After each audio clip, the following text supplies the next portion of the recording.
dal leen ak jàmm ki seen xibaaru mbatit.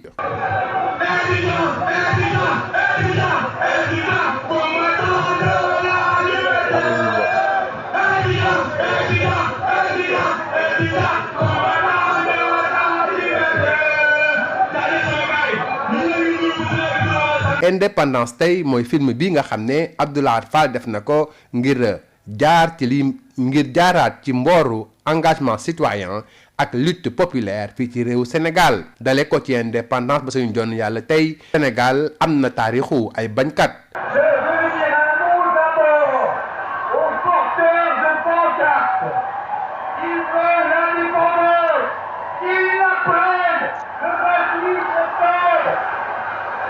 loolu nag ñu gën ko ràññeeku ci mouvement FRAPP bi nga xam ne moom la Abdou Lahad Fall daal di ñëw dugg ci seen biir ngir nettali seen taarix ak seen mboor nit ñoo xam ne jot nañoo fés ci wàllu xeex boobule ku ci mel ni Ben Taleb Sow ak Guy Marius Sagna ak ñeneen xeex bi nga xam ne ñu kon jàmmaarloo ak régime Macky Sall ay junni citoyen ñu jàpp leen dugal leen prison bokk na ci ñooñu le ñu gite woon xeex bi le bokkoon ci FRAPP ku ci mel ni Guy Marius Sagna. Une bataille pour la libération des détenus politiques. C'est cette bataille-là qui a donné pour l'instant la libération de 8 jeunes de Ziguinchor, la libération de Clédor Sène, de Assane Diouf et de moi-même. révolution boobule am ci pandaw ginnaaw bu ñu falee ki nga xam ne moo di président Bassirou Diomaye Diakhar Faye mu nekk njiitu réew ci ndimbalu lenn ci ñi taxawoon di xeex ci mouvement citoyen yi le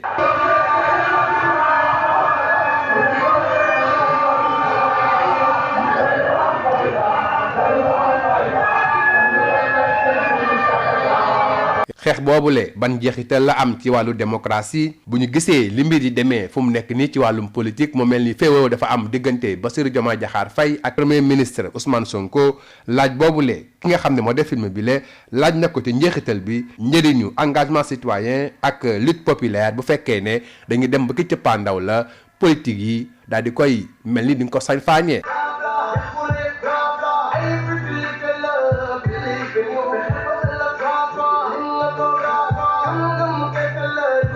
ci noonu sax ki nga xam ne moo def film bi la di Abdou Lahad Fall la ñu dénk suñu micro waxtaan ak moom ci wàllum film bi nga xam ne dina teewal réewu Sénégal ci festival du réel bi am ca Paris. waaw film bi li ma koy tënk mooy doomu réew mi nga xamante ni dañu jug pour xeex ngir nit ñi fi nekk mën a nekk ci condition yu xamante yu gën yi ñu nekkoon.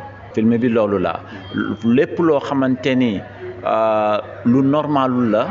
ñu xeex ko pour que loolu dañ fi ndax normalul dëkk bu mel ne Sénégal nit ñi di continuer di nekk ci nekkin boo xamante ni dafa metti rafetul am na nag ñoo xamante ni ñoom looloy seen mbébét ci loolu lañ nekk ci xeex boobu lañ nekk pour que vraiment conditions yi mën a gën ci ni ñu nekk nii.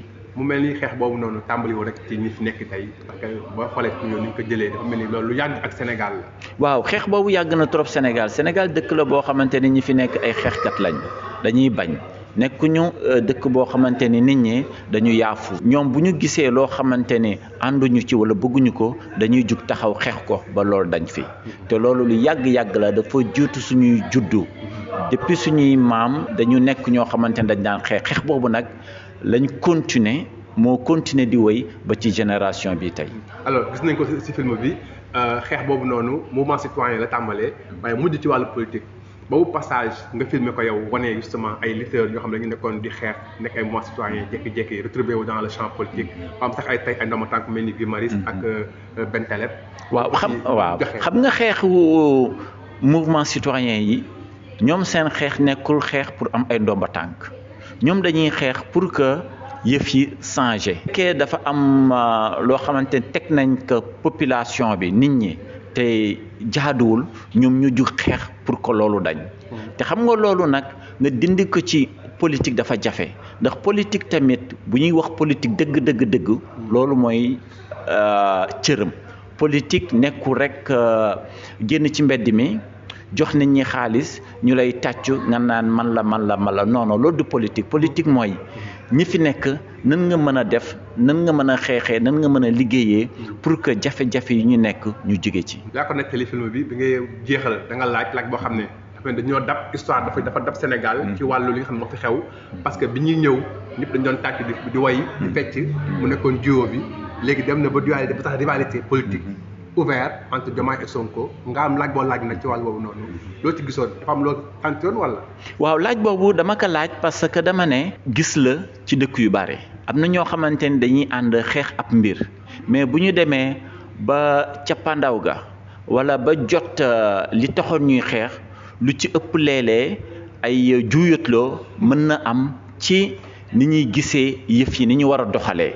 loolu dafa nekk ci politique loo xamante ni du lu bees tey am na ci jot yàgg naa am Sénégal daanaka pour man tey teel na pour wax ne loolu moo am waaye bu ñu moytuwul fa lañ jëm moo tax nag dama bëgg a wéyale sama xalaat sama liggéey ba fekk 2029 boo jéem a xam est-ce que loolu moo ñu dab wala ñii ñu fal tey daañu am auteuru surmonter loolu. fii léegi ndar keppee seen xibaaru mbatit jërë ngeen jëf ci déglu bi.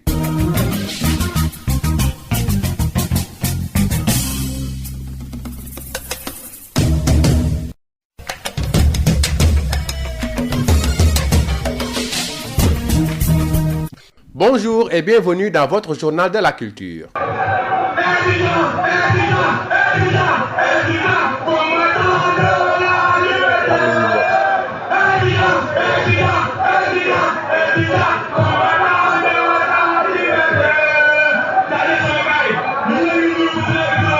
Première du film Indépendance Day, un film qui retrace la lutte citoyenne et l'engagement de plusieurs figures emblématiques qui ont conduit à la révolution citoyenne qu'a vécu le Sénégal. Le mouvement FRAPP est au cœur de ce film avec des personnages comme Ben Taleb Sow, Guy Marius Sagna, entre autres. Je veux dire un mot d'abord aux porteurs de pancartes.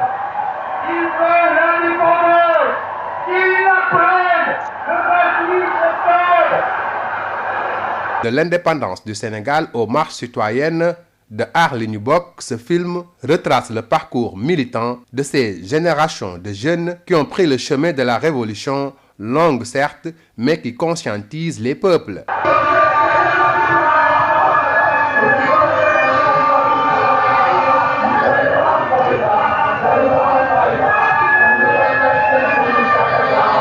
Une lutte qui a conduit plusieurs centaines de milliers de citoyens en prison, dont la majeure partie de ses leaders, comme Guy Marius Sagna. Une bataille pour la libération des détenus politiques. C'est cette bataille-là qui a donné pour l'instant la libération de 8 jeunes de Ziguinchor, la libération de Clédor Sène, de Assane Diouf et de moi-même. Une révolution qui a abouti à l'élection présidentielle de Bassirou Diomaye Diakhar Faye avec la participation justement de ces figures de la lutte citoyenne.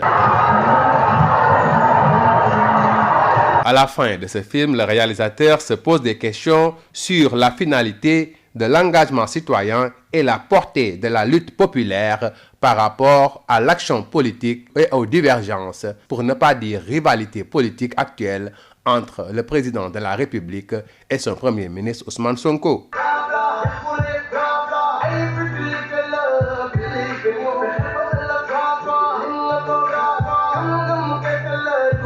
Justement, nous vous proposons le réalisateur Abdoulahat Fall qui revient sur son film qui sera présent au Festival du Réel à Paris. Aujourd'hui, j'ai présenté le film Independence Day. C'est un film sur l'engagement citoyen avec, je suis parti d'un mouvement citoyen qu'on appelle le FRAPP, Front Révolution Anti-Panafricain Populaire. J'ai essayé de filmer ces militants-là de l'intérieur, comment ils s'engagent dans cette lutte-là pour que les choses changent, pour que les conditions de vie des Sénégalais soient améliorées.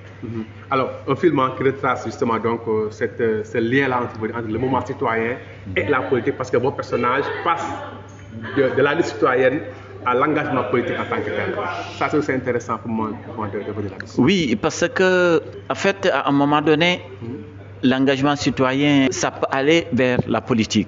Parce que l'engagement citoyen, c'est quoi? C'est essayer de travailler pour que la cité aille mieux. C'est ça un peu l'engagement citoyen. Ce qui fait qu'à un moment donné, avec mes personnages, ils sont allés vers la politique, ce qui est tout à fait normal. Et puis, ils ont beaucoup sensibilisé parce qu'ils ont tout fait pour essayer de conscientiser les Sénégalais pour qu'ils puissent faire un choix par rapport à l'avenir du pays, par rapport à cette question politique, par rapport à cette question du changement. Justement, y a-t-il un héritage justement de lutte citoyenne politique au Sénégal? Parce que je vois que vous remontez même jusqu'à la période de l'indépendance pour introduire votre film. Oui, mais bien sûr, parce que le Sénégal, pour moi, le Sénégal, c'est un pays de lutte. Tu vois, les gens ont commencé à lutter, ça ne vient pas d'aujourd'hui. C'est pourquoi dans le film, on voit des personnages comme Félix, tu vois, qui n'est pas dans l'action. Mais si on regarde bien, on sait que c'est quelqu'un qui était dans l'action. Mais aujourd'hui, il a passé le flambeau à d'autres jeunes aujourd'hui qui sont dans l'action. Donc, cette question de la lutte politique là au Sénégal, ce n'est pas une question d'aujourd'hui, ça vient de très, très, très loin. Et votre question de fin, qui nous plonge justement donc dans l'actualité politique, de duo à dualité, maintenant c'est une rivalité politique ouverte. Vous posez la question pour savoir est-ce que justement donc, ce que nous avons vendu comme rêve pour continuer. Au vu de l'actualité, qu'est-ce que vous en déduisez? Bien sûr, moi je me dis qu'après 2024, je me suis posé cette question-là. Est-ce que ces gens-là que nous avons élus, est-ce qu'ils vont satisfaire, tu vois, les Sénégalais? Pourquoi on les a élus? Bon, c'est vrai qu'on parle aujourd'hui de divergence politique. Pour moi, c'est tout à fait normal. Parce qu'à un moment donné, chacun a son point de vue, sa façon de voir les choses, à sa propre idéologie. Pour moi, ce n'est pas quelque chose de mal, ce n'est pas quelque chose de violent. Pour moi, c'est mieux s'organiser pour que la cité aille mieux, pour que les Sénégalais puissent se sentir mieux, pour que les choses changent. Quelle est la force de votre film, la force d'impact de votre film qui va justement donc représenter le Sénégal dans un festival documentaire film du réel? Pour moi, c'est pour dire que il y a de l'engagement citoyen au Sénégal. Le Sénégalais, ce n'est pas quelqu'un qui reste sans rien faire. Non, le Sénégalais, c'est quelqu'un qui, quand il voit que ça ne va pas, il se lève et il essaie de se battre pour que les choses aillent mieux. C'est la fin de votre journal de la culture. Merci de l'avoir suivi.